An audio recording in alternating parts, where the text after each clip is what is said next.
రక్తాన్ని చెమటగా మార్చి కష్టపడి చదివేస్తూ ఉంటే ఏం చేస్తున్నారు పిల్లలు? ఏం చేస్తున్నారు యవనస్తురాండ్రు? ఏం చేస్తున్నారు యవన పిల్లలు? ఏం చేస్తున్నారు? ప్రేమలు దోమలు అంటే వారు కష్టపడి పంపించినటువంటి ధనాన్ని వృధాగా ఖర్చు చేస్తూ చదువుపై దృష్టి పెట్టకుండా ఎంత అవమానాన్ని చేస్తా ఉన్నారు తల్లిదండ్రులకి.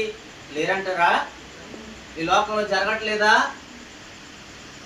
పెంచిన తల్లిదండ్రులను కష్టపడి వారు నా బిడ్డలు మేము కష్టపడినట్లుగా వారు కష్టపడకూడదు, వారి ప్రయోజకులు అవ్వాలనే ఉద్దేశం కలిగి ఎంతో శ్రమిస్తూ ఉంటే వాళ్ళ గుండెల మీద తన్ని బయటికి వెళ్ళిపోయేటువంటి యవనస్తులు నేటి కాలంలో ఉన్నారు. అలా ఉండనే ఆ ప్రేమలు కావాల్సింది. ఏ ప్రేమ కావాలి? మన స్వార్థపూరితమైన ప్రేమలు. అర్థమవుతుందా? ఈరోజు నిన్ను ప్రేమిస్తాను, నన్ను ప్రేమిస్తే నీ కొరకు నా ప్రాణం ఇస్తాను. ఎవడేస్తాడు? ఆకర్షించుకోవడానికి ఆ మాటలు. అర్థమవుతుంది? ఎవడేస్తాడు ప్రాణం? మనల్ని చూద్దాం. తెల్లారి నీ కంటికి కనపడ్డవాడు నీలో ఉన్నటువంటిది ఏదో దోచుకోవడానికే వాడు ప్రలోభ పెట్టేది. అర్థమవుతుంది? అంతేగాని నేను ఏదో ఇదేం కాదు. అర్థమవుతుందమ్మా? నీ అందాన్ని చూసా, నీ యొక్క వెనక బ్యాక్గ్రౌండ్ని చూసా నిన్ను ప్రేమిస్తున్నానని వెంటబడతారే కానీ ఆ తర్వాత వాడికి కావలసింది తీసుకున్న తర్వాత సంవత్సరాలు మనపై దుర్లించి మరొక సంవత్సరంలోనికి ప్రవేశించడానికి ప్రభువు సహాయం చేశాడు గనక, కృపను చూపించాడు గనక ప్రభువుని ఏం చేయాలి? స్తుతించాలి, గణపరచాలి. అది ఎలా ఉండి స్తుతించాలి? మీరు నా అంశాన్ని చాలా జాగ్రత్తగా పట్టుకోవాలి. నేను చెప్పే మాటలు చాలా జాగ్రత్తగా పట్టుకుంటే కానీ అర్థం కాదు.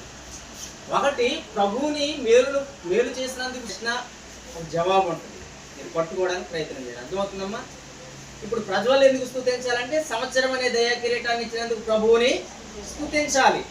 ఎలా ఉండి స్తుతిస్తే ప్రభువు అంగీకరిస్తాడు ఆ స్తుతులు అంటే మనం ఆలోచన చేస్తే తిమోతికి రాసినటువంటి మొదటి పత్రిక 4వ అధ్యాయం 11వ వచనం మనందరికీ బాగా తెలిసిన మాటలే. తిమోతికి రాసినటువంటి మొదటి పత్రిక 4వ అధ్యాయము 11వ వచనం. నీ యవనమును బట్టి ఎవడును నిన్ను ప్రవర్తనలోను ప్రేమలోను